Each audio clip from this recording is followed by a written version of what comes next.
Hotep family. You're tuning into the Pro-Black Perspective on KWAZ Radio. We're a part of a consortium, if you will, different podcasts. And the other three you can catch are, of course, the Bitter Medicine Podcast, the Harsh Reality Podcast, and the Queen's Council.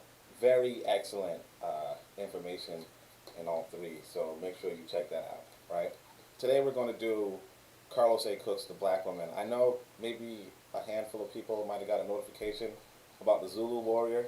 I've already done that, and I mean, even though I would do it again, it just, I figured I might as well just cover more ground for what it is, especially since this is The Black Woman, and The Black Woman, is a treat, and this speech is a treat. So we're going to go right into it, right?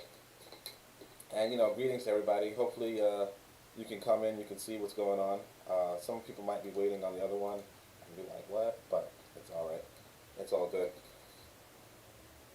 We're going to do this. So Carlos A. Cook's The Black Woman, right? We're going to start it off with the exposition. So the exposition says, this speech is a treat. Baba can have you proud and laughing, but then disgusted and determined. He shows what needs to be done. Notice, importantly, that a solution and a program are outlined toward the end. This is exemplary and may be more effective among the lower stages of African consciousness.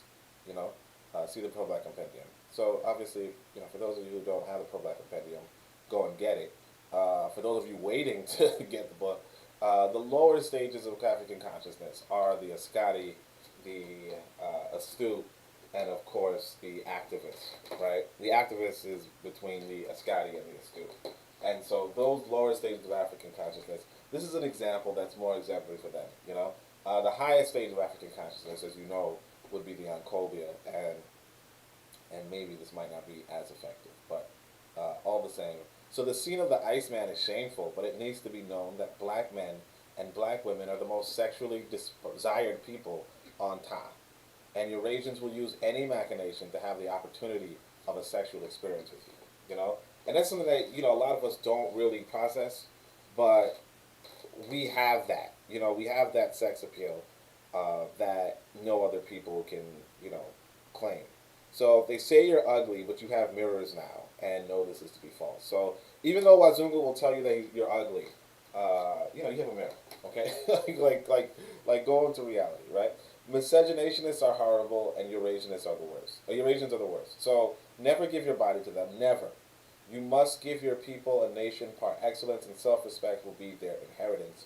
Until then, your people will just be bodies for hybrids to assault. So work. The most important thing out there is to work.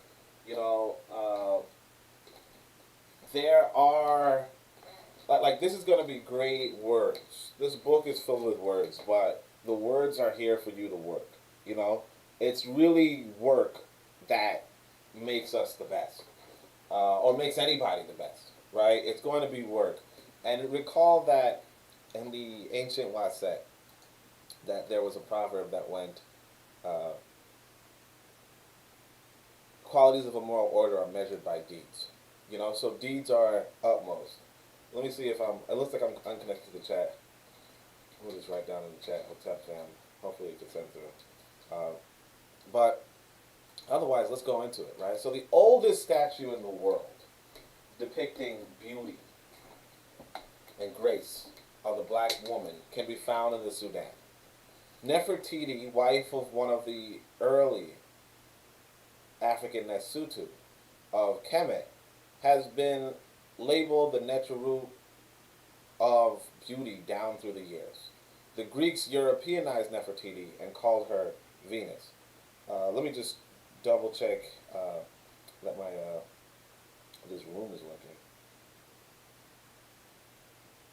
We of the ANPM declare that if there is any physical beauty in the world, that it is incarnate in the physical likeness of people and things that are of our race and heritage. We emphatically deny all standards of beauty that do not represent the vibrant characteristics of the African race. White psychology and white propaganda have done a damaging job on the black woman as a symbol of beauty in order to sell that foul, out-of-shape, gruesome white woman as the symbol of feminine beauty. The beautiful full lips of the black woman, along with her affectionate disposition, has been known to drive men mad just to kiss and hold her. It is these beautiful full lips of ours that allow us to enjoy kisses, and our broad noses that do not get in the way of our kissing is a natural thing with us. We were made for it. You take a white man and a white woman, whenever they learn how to kiss, it is considered a major accomplishment. That white man and woman are considered celebrity stars. They get big salaries. They are filmed or appear on television. The great event, a white man kissing a white woman. It does take some ingenuity on their part with their big, long noses and lipless cave mouths. One has to turn his head a little to the left, and the other turn her head a little to the right in order for those noses not to clash. Once in the right position, they each close to each other until the two cave mouths meet. They can't rush it. They must ease in because they could break their noses trying to kiss each other. With the black man and the black woman, smack, bam, instantly, from any position, right away, anytime, you know. So I mean, if anybody's listening, you know, you could hear the Malcolm, you could hear the Khalid, you know, you could hear the humor, but you know, at the same time, I do want to admit that when it comes to white folk, their kissing is the highlight of the film. You know, if you watch a white film, it's all a build up towards them kissing. I see Bitter Medicine podcast in the building. It says peace, fam. I'm gonna write down peace. You know, make sure you guys check out Bitter Medicine. He actually had a shoot the breeze conversation yesterday. That was you know, brother held his square. You know what I mean? So you gotta give him props for that. Make sure you guys subscribe to all of the networks. I mean, all of the podcasts on the network. All right. So as you look at the black woman coming towards you with all those lovely shapes and curves, it is like looking at the rhythmic waves of the ocean. And when she turns around, wow, that is where joy begins. You know. And I mean, like, you know, you can't even front, you know, like, you can't front. I'm going to be honest, you know, like, especially I'm in New York, you know what I mean? So, and New York might not be, this just sounds live, an old Batman TV show. What's that? Sounds live. Oh, sounds like an old Batman. Oh, yeah, definitely. Batman, yeah, and, yeah, all of them, like, you know, like, if you watch anything, the whole build up is the guy gets to kiss the girl, you know? And like at one point I was convinced that if the movie doesn't have a white guy kissing a white woman, like it wasn't finished. You know, like everything in the movie builds up towards, oh, okay, now he's gonna kiss towards this white woman. And of course, like Carlos Cook says, you know, it's supposed to be some sort of miracle. It's like, how do they not break their noses? You know, like what's going on? And then how do they even locate each other's lips? You know what I mean? When it comes to, you know, black kissing, it's just, you know, oh, I found it. You know what I mean? You know, they got all tilt their heads, you know, 90 degrees or 45 degrees one way, 45 degrees the other way. You know, make sure make sure you don't poke out an eye or something. You know. But yeah, with us, it's just, you know, just do it. All right. So the queen of all women is what Marcus Garvey called black women in his poem, The Black Woman. And this is important, too. And for those of you who might not be familiar with Twitter, somebody was hating on Marcus Garvey and said something about he don't like black women or something. It was just like, where are you getting this from? Like you just wake up in the morning feeling like hating on Marcus Garvey. That don't make no damn sense. But anyway. Marcus Garvey also told the black woman that she had been dethroned through the weakness of her man. This is so critical. Look, so I have a masculinity speech somewhere, right? I was going to work on this essay, then I said, you know what? No, let me go to Africa and finish it, right? But this is so important that, realistically speaking, it's really and truly, like, if women are mad at men, right? Like, you can't get mad at them for that. Men are supposed to protect women. If women are unprotected, they have every right to be mad at women. Mad at men. And you know, the guys who are like, oh, but you don't need a man. I thought you didn't. Like, that's, like, you're a dumb dude.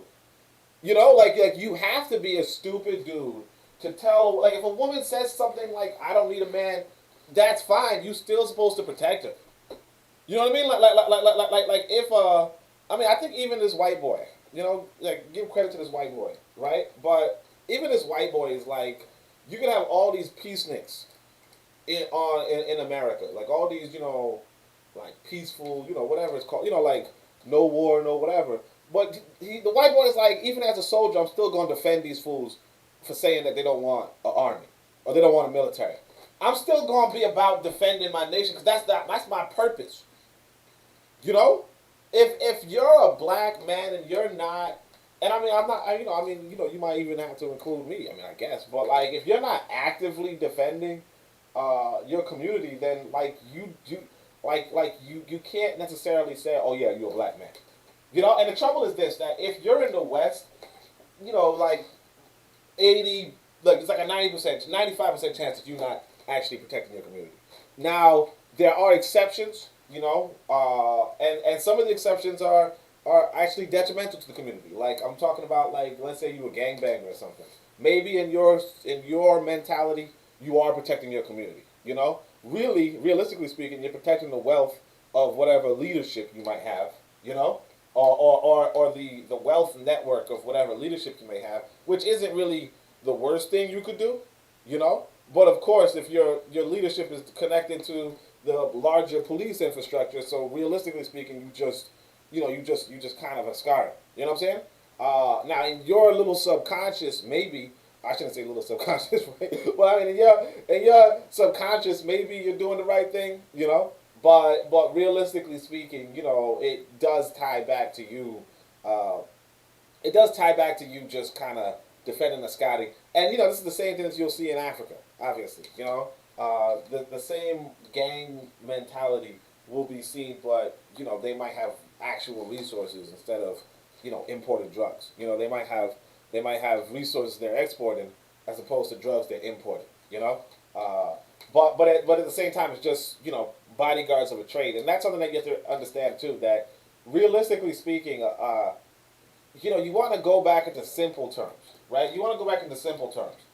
There are people who trade goods, and there are people who protect those people who trade goods. Those people who protect those people that trade goods are called bodyguards. But it depends on what economy you are in, and then you're gonna call it something else. So if you're in a merchant type economy, the people who protect the traders sometimes, or the people who they'll be bodyguards, and the people who attack them would be bandits, right? In the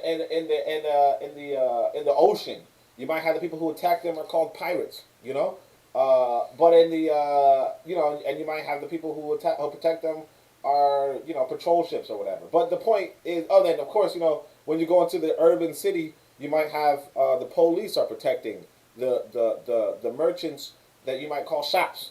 The shops. Basically, it's like you realize that it's a basic human function for there to be people who are assigned to bodyguard.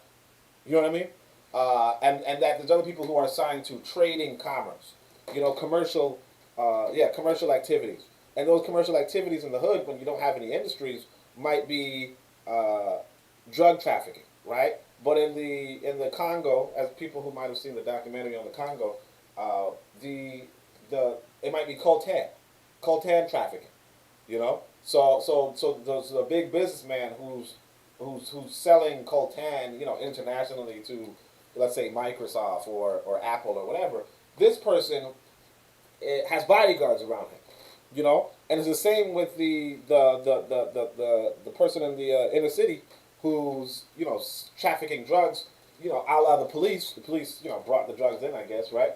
But this person is trafficking drugs, into his own community, of course. But he has bodyguards, and those would be the regular gangbangers that you see. But it's basically the same economic structure. But in these different commercial environments, the women are not protected necessarily. Now, if you are not protecting the black women, then of course she has every reason to say, you know what, I don't need you. Or she might even say, you know what, I want a white man because the white man might actually protect me. Or the white man is a protected class where I'm at. Or she might just say, but whatever she says, it doesn't matter. Obviously misogynists, I might make an exception for them. But, besides your misogynists, you're supposed to be protecting sisters all the time.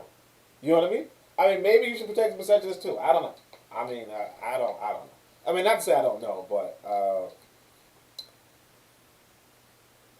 I mean, realistically speaking, you wouldn't really protect a Scotty. I'm gonna be honest. You know, you really wouldn't protect the Scotty. But you would protect the sister. You know, uh, maybe not a Scotty sister, but you would protect the sister. You know. So yeah, if a woman is with the white man, then forget it. But if she's just like, oh, I ain't gonna deal with no men, like that's fine. Like you know what I mean? Like sometimes I don't want to deal with sisters. I mean I always want to deal with sisters, but I'm just saying like like I mean I'm saying sometimes I'm not necessarily involved with the sister, and that's fine. I don't mean I ain't about it. You know what I'm saying? Uh, but all right, let's go. Just as the white psychologists and white propagandists reversed the black and white woman in the field of beauty, they also used their mojo and whammy on the black man. They reversed the proud, aggressive, arrogant African warrior into a fawning, flunky Ascari man, the staunchest defender of white supremacy, and the loudest defamer of Africa and everything pertaining to it. Yeah, and this is the facts. A lot of black people do not want anything to deal with Africa. On like even if they're in Africa, they don't want anything to do with Africa. You know what I'm saying? Like, but that's what the white man does, right? And look at this right here. Look at this. The black man is the original 60-minute man. Y'all who know, Missy Elliott, 1 Minute Man song, you know what he's talking about, right? His backbone is more strong and flexible than the white man's. Love making is a natural arrangement for the long and good servicing black man. I mean, I'm gonna say it's facts, just put the battery in. You know what I'm saying? The white man with his weak back and rhythmless movement is a natural, loveless animal. He uses his head more than a hat rack to compensate for his deficiencies. He has convinced the Ascari to ape him in this. Now, this is important, actually. I want to say this, that there's this book I have, okay? So, y'all might have heard me talk about this book. It's called Pieces of a Puzzle.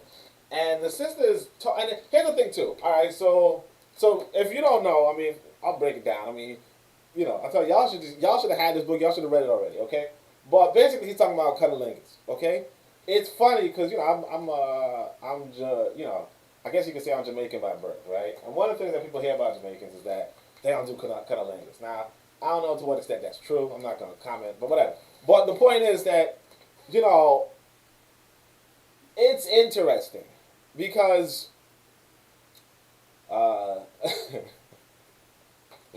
this is one time you wish you had a cold. But anyway, but yeah, the thing is this, that in the Pieces of a Puzzle. Now I'm not gonna say you should or shouldn't do cunnilingus. Okay, I'm not gonna say either way. I mean, because I understand foreplay is very important. If that's the foreplay you want to do, that's the foreplay you want to do. Now, interestingly, there is this book called Kun Yaza. It's about the Rwandan form of foreplay. And if y'all don't know about Rwanda, apparently women from all over the world, especially Wazungu women, but women from all over the world, including Africa, go to Rwanda to get the water flowing, if you will. But basically it's like orgasm central. You know what I mean? Because apparently the Rwandan men have, they have a technique, and I looked up the technique. I'm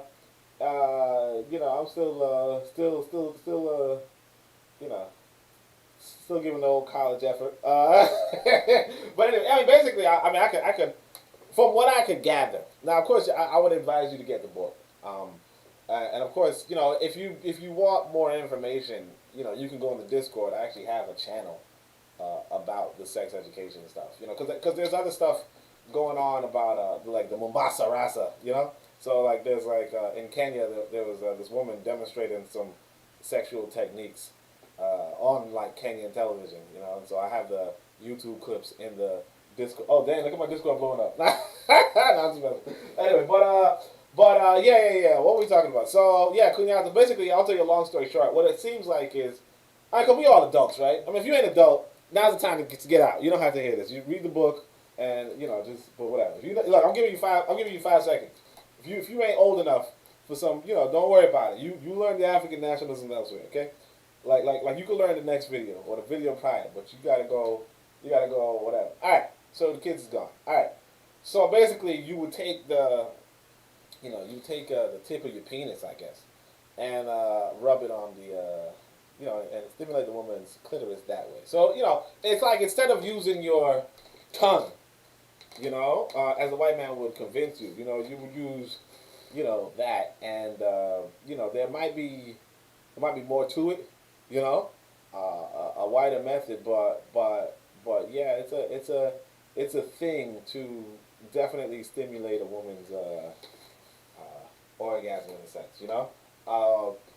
But I mean, like, it should be, common sense. But well, the thing is this, that you may, associate with,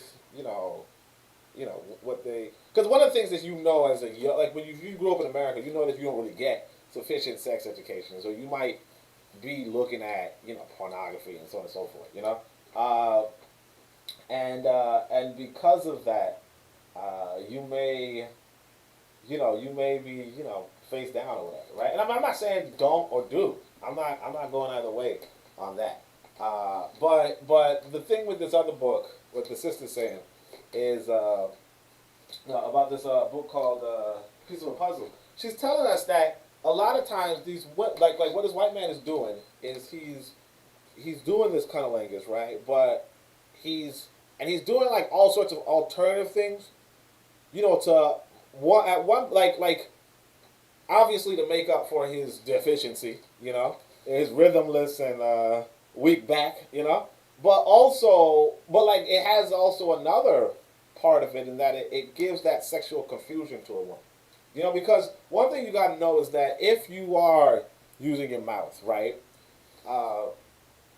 like the white boy could convince you that even a white woman could do it. You know what I'm saying?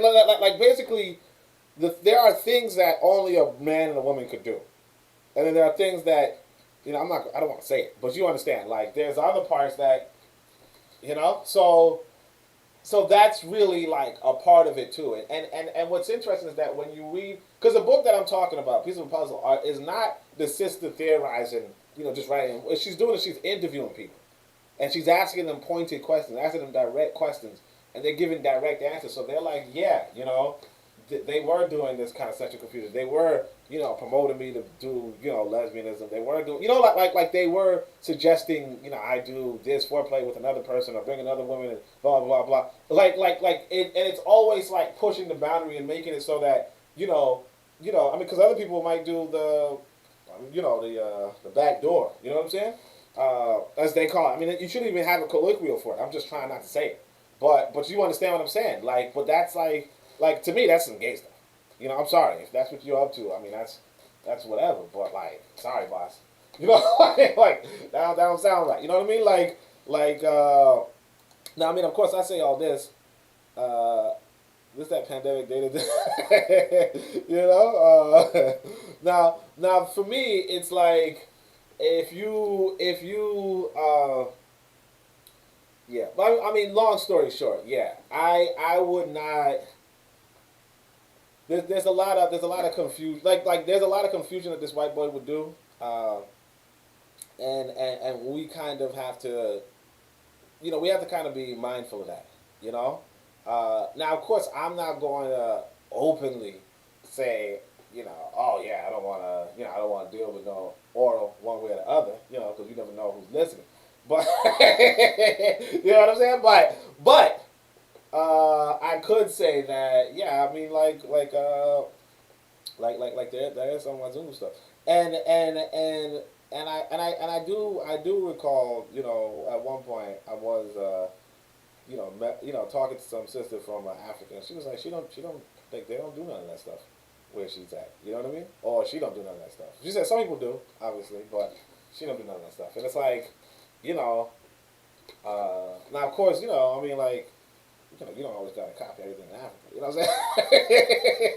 You know what I mean? But you gotta be mindful of the other implications. That's all I'm saying. All right, let's go on to the next one. Tell me why this chat had to have the most concurrent viewers. Like, only the one time I decided to go off. All right, let me go.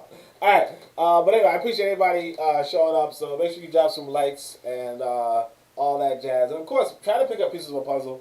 piece of a puzzle right now might be sold out, you know, but it's one of those. It's a really good book, particularly if you was like in a book club or something. But it's sold out. I kind of want to do like Bit of Medicine said. I kind of want to convert it into an ebook, but you know, it is what it is. Until then, you know, try to find a copy somehow. You know, I mean, here's what I could say. I can tell you this. At one point, I wanted this John Edward Bruce book, right? And I went to a local library. I saw it, I returned it, and then it was lost. Now, somebody stole it. I ain't steal it, okay? Somebody stole it. I kind of wish I did steal it, though, okay? I know some of you was thinking it's me. No, I'm not. First off, I'm not going to admit I stole it if I did steal it. But I'm just going to tell you that some people do steal from libraries. Now, is that a good thing? I don't know. But if you want a book and the library got two, you know what I'm saying? I mean, I'm not saying you should do that, though. Because, you know. But I mean, because I mean, I'm pretty sure this white boy just took it out of circulation. Or this white boy just trashed it. Luckily, I got me a copy anyway. You know, somehow.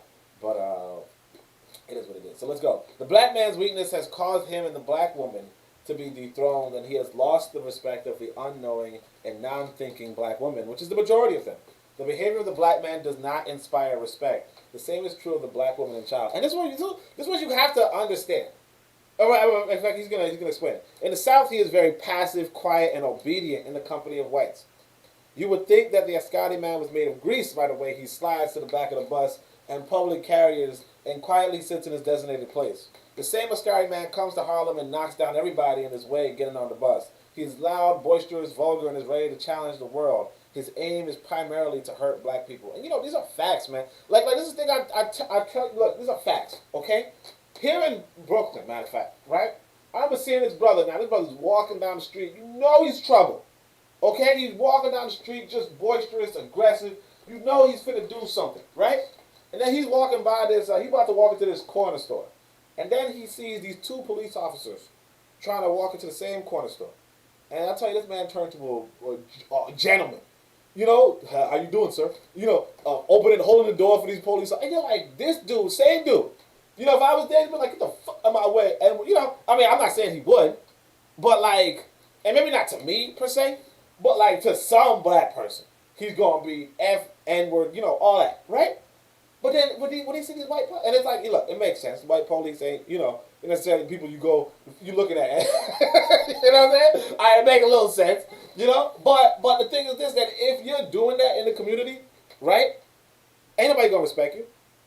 You know, and I remember this one brother, he was telling me that he you know, he talks to the police. Like you know, he like politely. He's like polite with the police.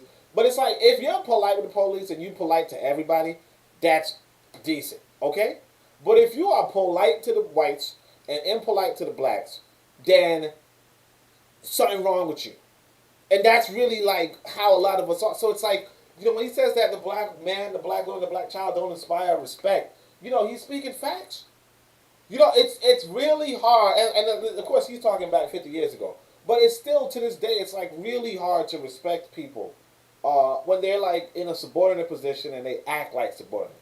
You know? I mean, because here's the thing. Here's the difference between, I mean, I guess y'all know how I look now, so it's not like I could, you know, whatever. But like, here's the difference between you and me and a lot of people, right? Is that, you know, like when I walk around, I carry my head high. You know? I guess, you know, since Bit of Medicine is listening, he gonna know that he could say that I ain't necessarily always the best dressed, you know. I mean, one time I decided let me go randomly go to the store, and of course this guy gonna be, you know, just randomly walking down the street, and I'm just like, shoot, I ain't even, you know, I wasn't dressed for no, but yeah, I wasn't dressed for no company, but anyway. But but realistically speaking, you know, I carry my like at least, you know, one thing people are gonna see when they see me on the streets, even strangers, is gonna be like, oh, that's an upright, upstanding, you know, thinking brother. You know, that's the difference. Now a lot of these brothers, you could see that, you know, ain't nothing upstairs. You know what I mean? The lights are off. You know, the lights are off at home. You know, that's. You know, like it's gonna be hard to respect. And actually, I should even say this one right here, because this is something else that y'all might not remember. So In that video where Malcolm X is talking to the FBI agent, and the FBI agent's trying to buy him, and he's like, "Nah, I'm good," right? Which is like, you're like, "Yo, that's respectful." In that video, he tells you, he admits that Elijah Muhammad was like, realistically speaking, the white boy don't want to live next to black folk because black folk don't know how to take care of their neighborhoods. You know, black folk is loud. They don't really clean up their yards. They don't really do it. And I mean, look, I'm not gonna say that I'm always clean up my yard and nothing. You know what I'm saying? You know, I'm not gonna say I don't get loud in public. You know what I mean? Like, sure, I'm sitting outside right now. No, I'm just messing. But like, you know, I remember, you know, occasionally I might, you know, like when I'm around, you know, when I was younger, I decided to, you know, speak a little loud in a train one point. You know, a couple of times, like, you know, just with my boys, but whatever. You know. But like at the same time, it's like, yeah, people don't want to be near you. But white people don't want to be near you. You know, to a large extent. And I mean, I want to say this too, because you know, like I said, Bit of Medicine had the shoot the breeze yesterday, right? And it might be a regular thing. I don't know.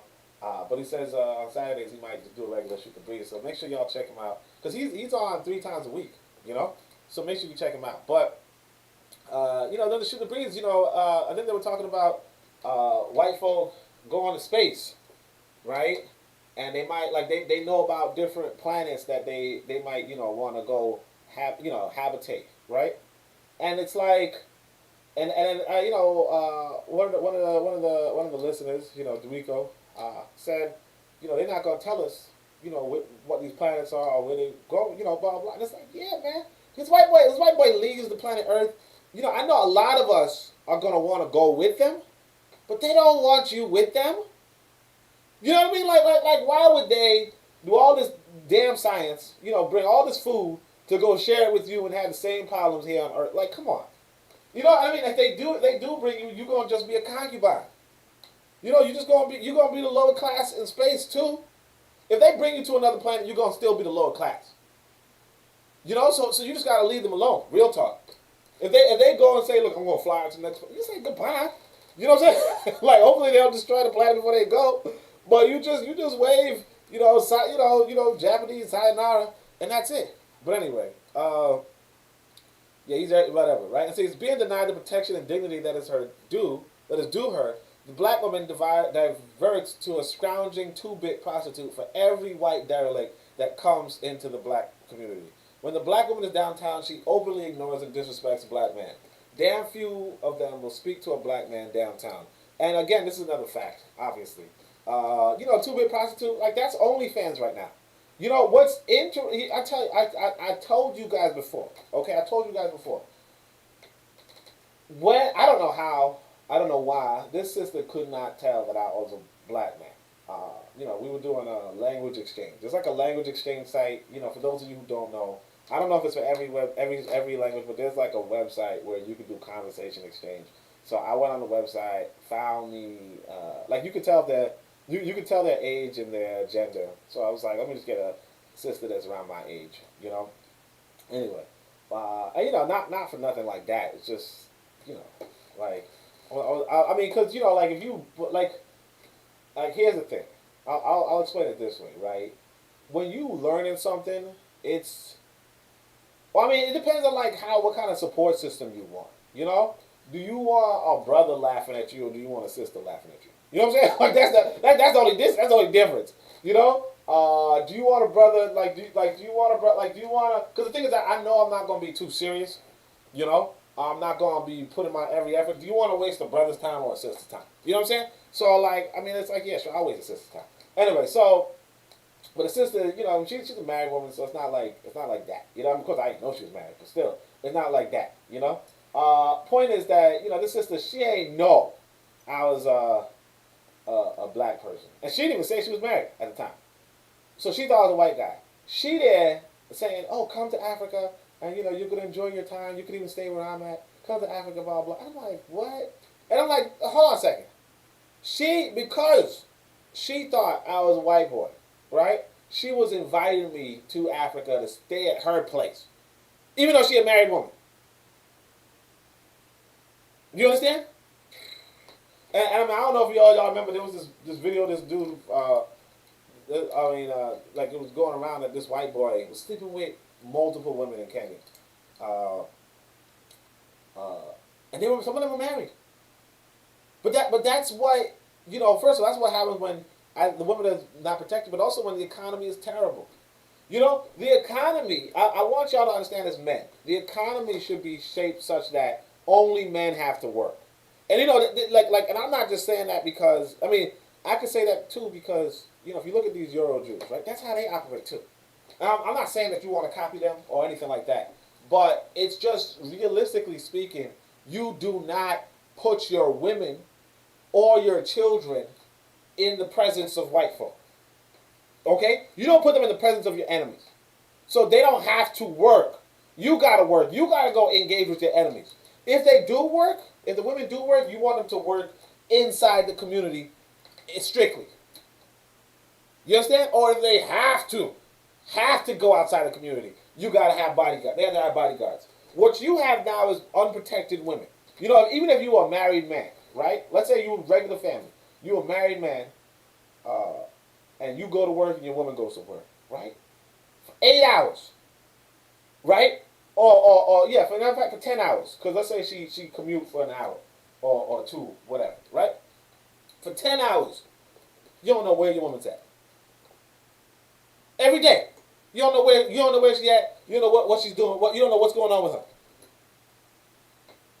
You understand? Now maybe if you interested and she's interested in sharing, she could tell you every day, oh yeah, blah blah. But realistically speaking, she's there with, in a white company, surrounded by white folk, white people trying to sexually solicit her.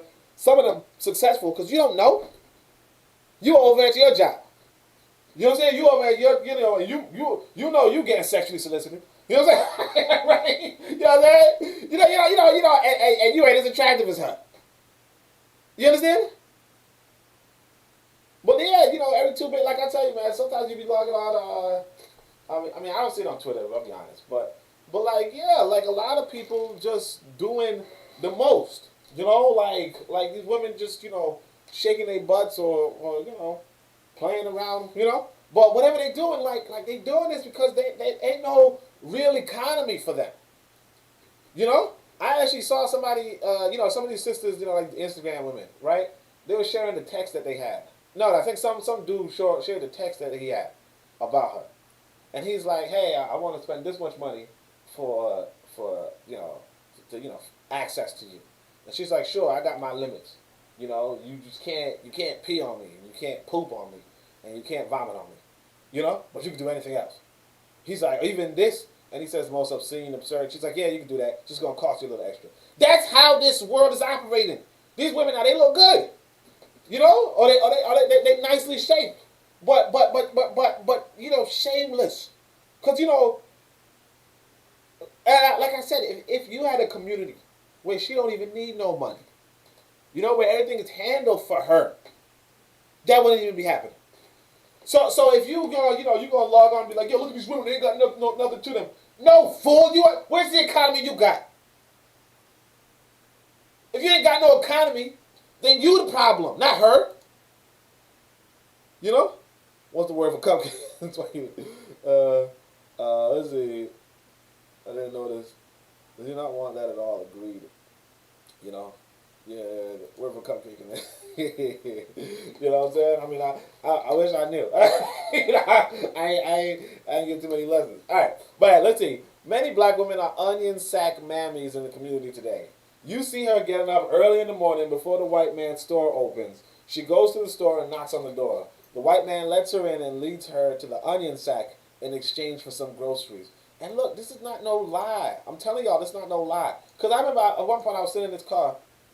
I was driving and this, I guess I said something about Che Guevara and this, the sister was all mad at me for that, right? But I'm like, yeah, it's Arabs. I don't like Arabs and blah blah blah. And I'm like, yeah, the good thing about these, the only thing I like about these Arabs though is that they don't really mess with black women. And she was like, like she's like, if you go to these corner stores, because I don't go to corner stores. I mean, a lot of black folk go to corner stores. I don't go, right? And I go to grocery. You know what I'm saying? I don't go to corner store. But like she's like, yeah, if you look in the back of the corner store, sometimes you're gonna see, uh, or if you deep in the black community, you sometimes gonna see some black kids with like hazel eyes or something. You know what I mean? Like you gonna see some mixed race kids because these Arab dudes, they legit do be flirting with these women that you send into these corner stores. They be flirting with them. They be giving them discounts. Oh yeah, well you don't got to pay for that bag of chips. Bag of chips like 50 cents or whatever. You don't got to pay for that bag of chips. Don't worry. As long as if you just come here, let me do this, so on and so forth. You know what I mean? And this is what's happening in your community. These are men coming into your community, and then you send your women to them. Some of you sending your girlfriends. You be like, hey, yeah, you be like, yeah, babe, go get me hey, if you don't mind, can you get like a 50 cent pop and whatever y'all talk, however y'all talk, I don't know. I ain't trying to talk to no Scotty.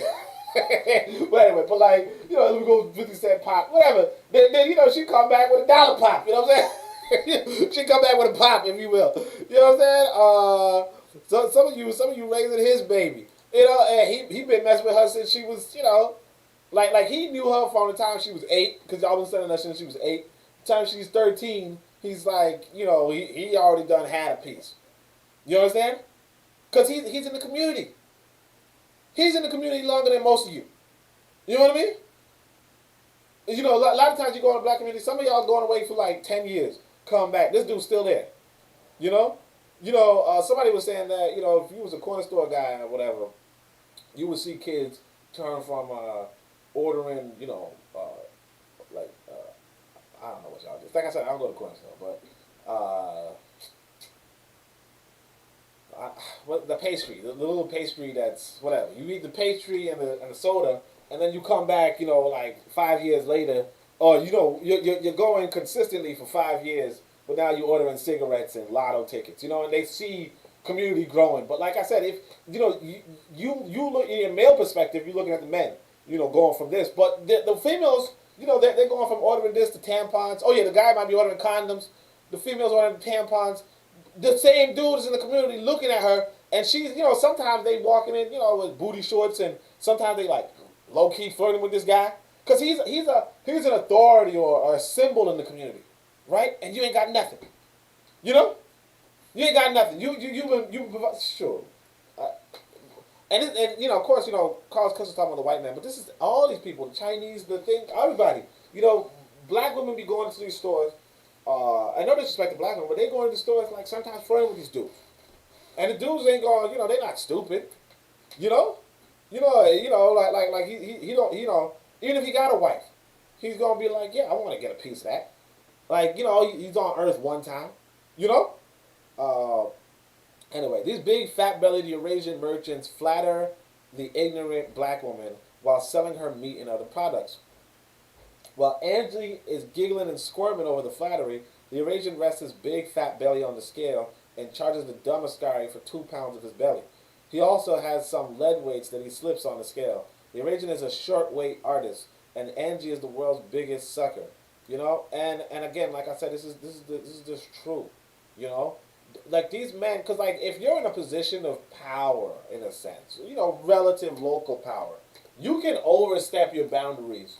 And it's like, if you do it on the sly, like it could be effective for you. All right, I'm gonna tell you guys a story. So, like a real story. I'm gonna tell you. There's this cartoon called King of the Hill. Okay, so it's supposed to be like a funny cartoon because it's supposed to be realistic. It's like some dumb folk in Texas or something. It's like dumb white people in Texas. It's pretty funny, right? But at one point, there's this one guy. His name is, I think, Boomhauer, right? And he's like a garbage mouth, okay? But he's considered the Mac of the group, So the guy's little fat kid. I think his name is Bobby, right? I don't know. I get their names too well for me to sound like I'm not too familiar. But anyway, so his name is Bobby, and he's like this fat dorky kid, but or a fat dumb kind of kid. But he's like. He wants to be able to talk to ladies or something, right? So he asked the Mac of the group, Boomhauer for advice, and so Boomhauer What Boo Howard does is he just goes to the local clothing store, right? And he just talks to as many women as possible, right? He talks to one woman, he gets rejected. He talks to another one, he gets rejected. And Bobby's like, wait, you're just playing the numbers, right? Like it's not even like you're skillful or anything. You're just trying as much as you can, and hopefully, and hoping that one works. He's getting rejected. But then he's like, after a while, he's like, yeah, I got two numbers. And the reality is this: that's how it works. Like there's no perfect method. Now you could have like a better method, right? But there's no perfect method. There's nobody who bats 1,000.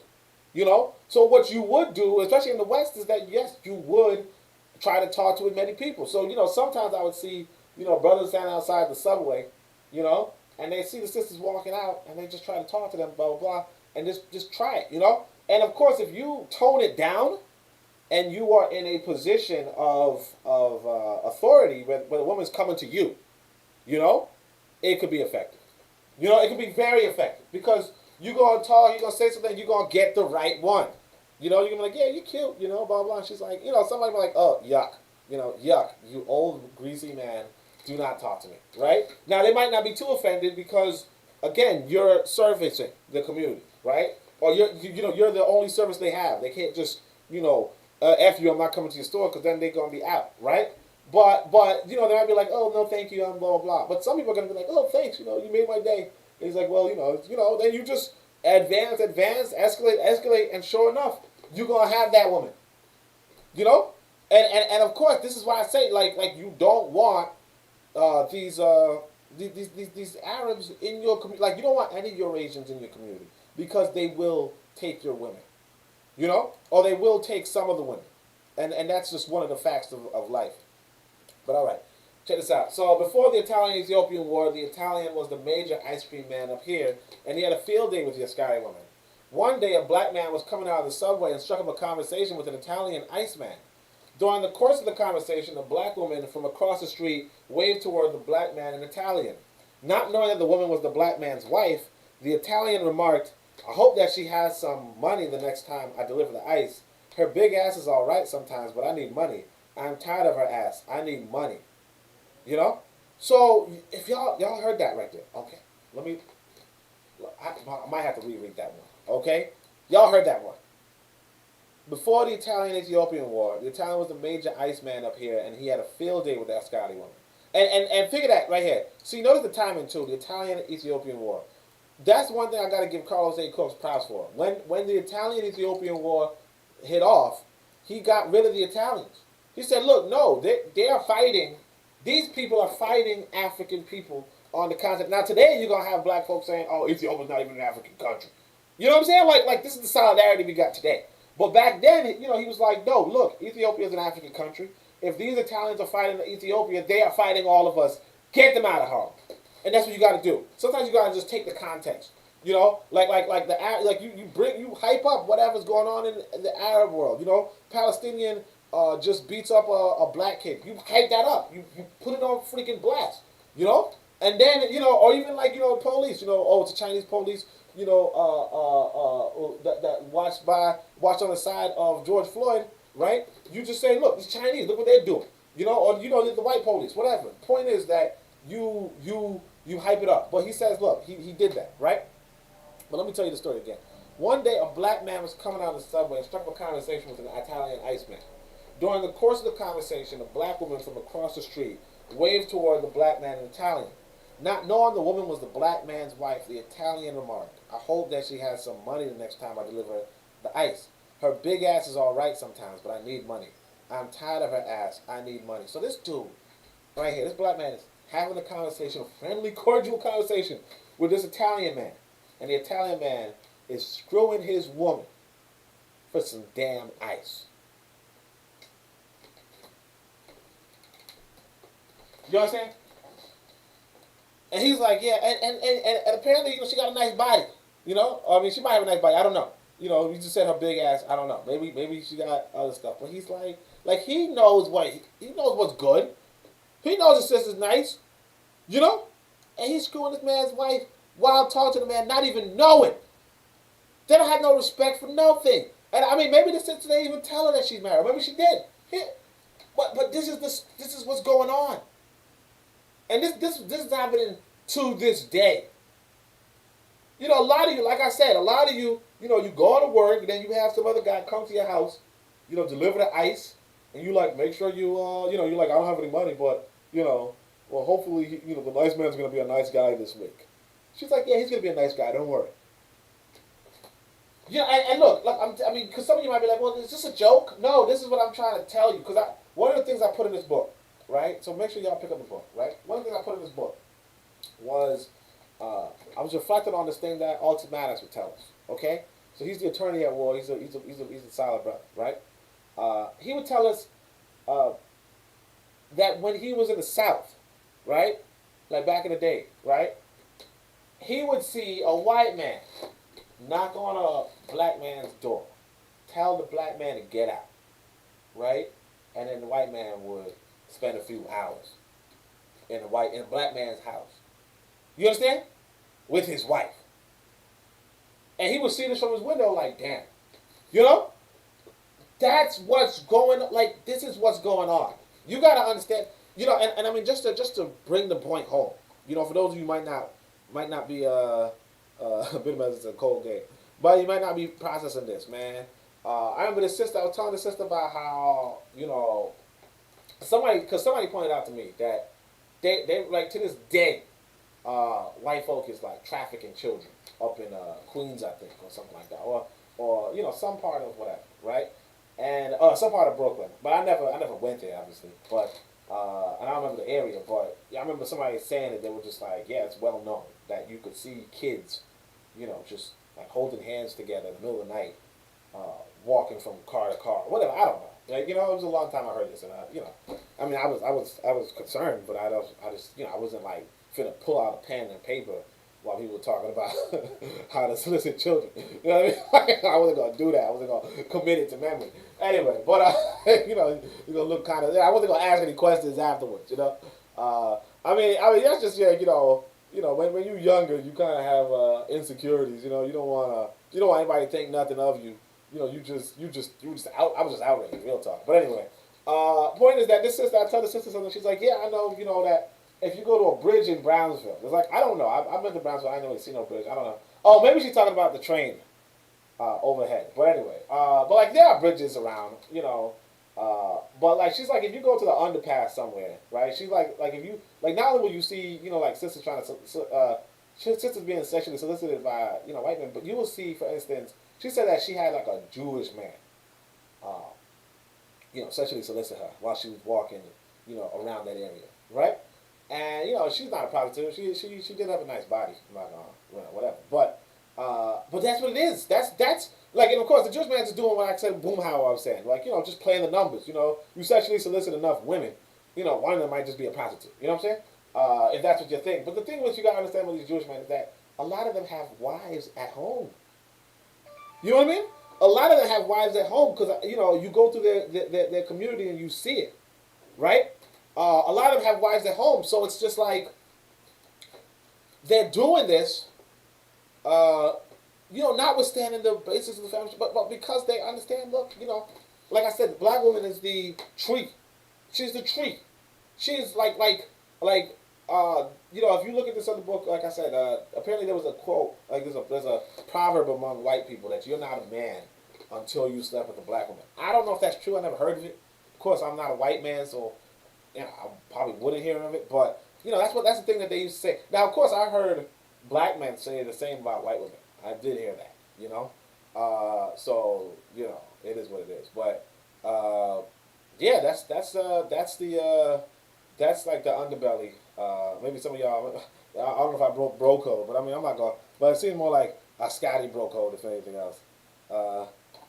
This man says, wow, you still cupcake, Oni? At least you're not cupcake in life. Man, what you say? Yo, don't you cupcake? Yo, this guy, man.